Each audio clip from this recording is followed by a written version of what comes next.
What's up guys and welcome to today's video. On the channel we had loads of different storage possibilities and devices that could accompany you with private server, private cloud, or just a regular NAS with loads of functions, possibilities and all the other stuff, right?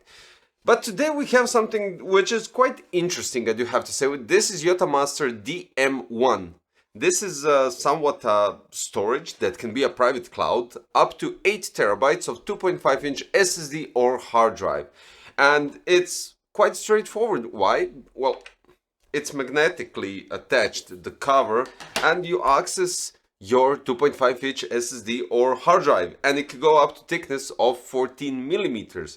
So that's great, but here we go. You have a lever here that releases the SSD, and this is actually how you push it inside, because when you take it out, and here we go, so you get an empty chassis that, well, basically doesn't have any cooling, that's for sure. But the interesting part is that you use your 2.5-inch SSD. I would suggest pushing it just a bit inside, because you can't push it inside on the connector with this diagonal, and then just use the lever again, and it pushes the 2.5-inch SSD inside the connector to the fullest, which can be used as a storage, of course. Now let's break it down. We have two indication lights. One is for the disk and one is for the status. You have the magnetic cover, and you have a personal cloud storage here with QR codes, which you can use for iOS, Android, and I'm not sure this QR code, the third one, because it's written in, I think this is Chinese, but you have an application for your Windows, Mac, Android and iOS. It's easy to scan the QR code and that's it. So yeah, what does it say? In order to protect your data security, please be sure to unplug or insert the hard drive when the device is turned off. Okay, totally understandable. Then when we go to the next thing, so let's put this back. At the back we have USB Type-C, we have a reset button, we have DC input for 12 volts, we have LAN connection, 1 gigabit Ethernet port, and you have a power on button. Straightforward, I would say straightforward. At the bottom we have 4 rubber feet. I mean, there's no rotation in the SSD. I do think you'll be using SSDs more than the hard drives, and it actually, when the magnetic clip, when the magnet actually holds it, you have some rubber pads here, and that's it. I don't think you could access it from the inner part. I think these rubber parts are, yeah, they are covering 4 holes for your screws, so you can access it and give you a possibility to enter and maybe do some upgrades to it, but I'm not quite sure if that is even possible. Now inside the box, apart from the DM1, you get a LAN cable and you get the power adapter, which goes depending on your location. I got the EU socket, and it can be locked, unlocked if you have some sort of a possibility to grab different connection parts for your wall socket. That's also a possibility. Now let's check out the details and specs. So we have aluminium alloy plus ABS material. The dimensions are 145 x 95 x 34.5 millimeters. The CPU is quad-core ARM Cortex A55, 1 gigabit DDR4 RAM. We have 1 gigabit Ethernet port. We have USB 3.2 generation 1 Type-C and DC in. So it supports 2.5-inch SATA SSD or hard drives. And I forgot to mention, you get also the Type A to Type C cable as well. So apart from connecting it directly to your network, local network, you can also connect it directly with the USB cable, which is also in the box, but I totally forgot to mention it. I don't know why. Regardless of that, you do get the cable. So everything inside the box is here except for the SSD or hard drive, which you do need to grab. So in addition to the specs, I did mention we have 1 gigabyte DDR4 memory capacity, but we also have 8 gigabytes of eMMC flash capacity, which is outstanding as well.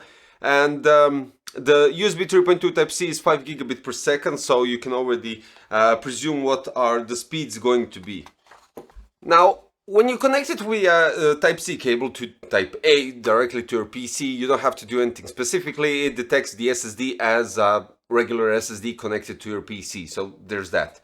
Now, when you connect it to your Ethernet port here and to your local I don't know, if you have a router modem or directly to your wall socket, you do need to install the VLine application. So as I stated, you can go on Android, iOS, you can go with Mac, or you can go with Windows, and it's really straightforward. As you can see from the close-up or from the screenshot, I downloaded it on iOS, and it's really straightforward. You create an account, they send you an email with verification code.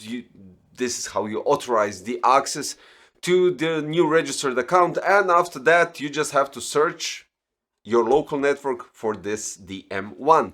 So everything after that is really straightforward, because you can share your photos, videos, and everything else. You can do sharing for others if you create some additional accounts.